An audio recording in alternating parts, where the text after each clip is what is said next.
Now in this stimulus check update, I will be discussing the new possible stimulus payment timeline, as well as how lawmakers in Congress want to address wealth inequality in the United States. Thank you so much for being here, everybody. I truly appreciate your amazing support. Now this is your fourth stimulus check update. Now both monthly stimulus checks and one-time stimulus checks worth up to $2,000 have been proposed in Congress to follow up the round relief payments sent out earlier this year. The United States economy is still continuing to recover from the economic crisis. The idea that Bernie implies, the way he says things, speaking of negative ads, my Lord, Bernie, you're running ads saying I'm opposed to Social Security, that PolitiFact says is a flat lie, and that the Washington Post said is a flat lie. Time and time again, talking about the necessity with pride.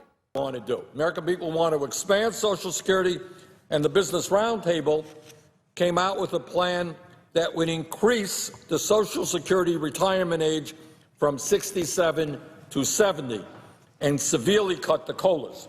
The IRS is still sending out $1,400 third stimulus check payments to eligible Americans, including some plus-up payments for people who received less money than they were entitled to. Last month, a group of Democratic lawmakers in the House Ways and Means Committee sent a letter to President Biden requesting that the Biden administration add a fourth and even a fifth stimulus check to the American Families Plan announced earlier this spring. In a press conference this month, Jen Psaki said, "The president is certainly open to a range of ideas, and that is a good sign that we will see more action being taken for more financial relief for Americans." And folks, the most noteworthy economic effort in government currently is President Biden's $2.25 trillion infrastructure investment proposal, and that's called the American Jobs Plan. That proposal is a long-term initiative to rescue, recover, and rebuild the country's financial standing. Biden's American Rescue Plan Act, which created the third stimulus check, did also boost tax credits for most parents with children under 18, only for the year 2021. Most parents and legal guardians will receive a tax credit of $3,600 for children under 6 years old and $3,000 per child aged 6 through 7. Biden's American Families Plan, which is separate from the American Jobs Plan, will seek to extend those tax credits, including the advance payments, through the end of 2025. The American Families Plan would also mandate up to 12 weeks of paid parental leave and subsidies for childcare. But it is good that the third stimulus check timeline happened pretty quickly, following the Biden administration's decision to pass more stimulus relief. It only took a couple of weeks for Congress to debate on President Biden's American Rescue Plan Act. Once the president signed the bill on March 11th, the $1,400 checks were sent out a few weeks later. If lawmakers in Congress decide to use the budget reconciliation process to pass the next spending bill, then we could see more checks being sent out in late August or July. With the budget reconciliation process, it will be much easier for another round of stimulus payments to be passed. The U.S. Transportation Secretary is really happy to hear that Congress is taking real action. During an interview, he said it's encouraging to see a real movement. The scaled-down bipartisan infrastructure plan, endorsed by a group of Republicans and Democrats, will cost about $1 trillion, and that is half of what President Biden originally proposed. Now, this plan would not raise taxes on corporations and the wealthiest, which is a potential sticking point. The Transportation Secretary also stated that President Biden will not support a measure that raises taxes on the average American wage earner. He said there was a red line for this president.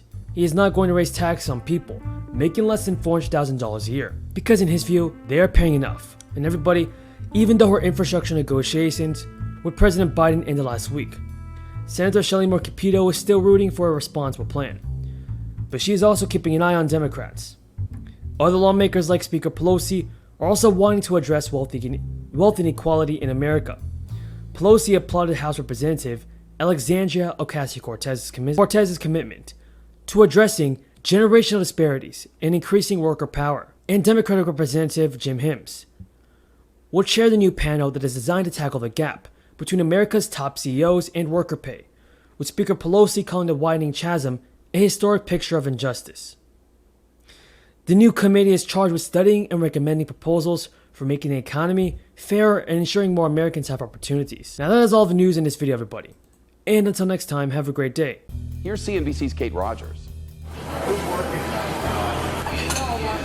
If you're looking to eat at one of West Steps' 2 restaurants in Duck, North Carolina, you might be out of luck. The chef and owner of NC Coast and Red Sky Cafe says he's seeing business come roaring back, but isn't able to staff properly to stay open as often as he'd like, closing for lunch one day at NC Coast and sometimes down 2 days at the cafe. The people are here, the demand is here.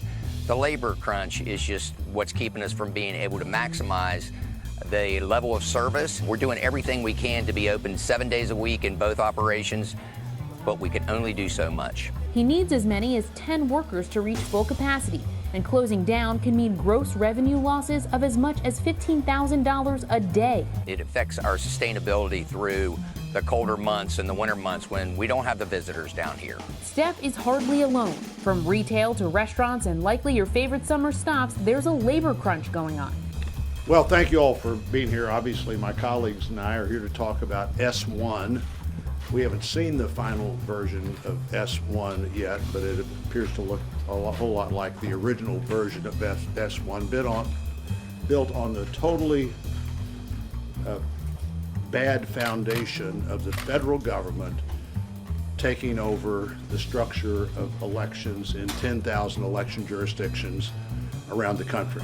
You know, in 2016, President Obama said that the diversity of our system was the strength of the system.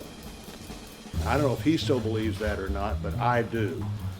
I think states and localities have done a great job for a long time conducting elections. This bill is riddled with things that would have devastating impact on the system. People will lose confidence in the election system if this bill would pass.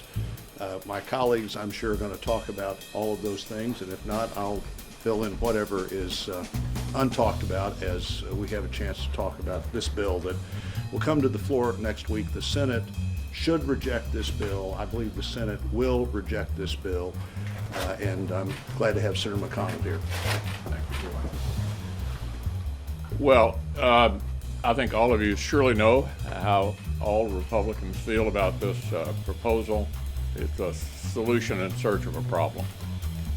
The rationale for it has changed over the years. After the 2016 election, the same bill was introduced in the House, and as soon as they got the majority, they passed it, and the rationale at that point was we needed to clean the system up.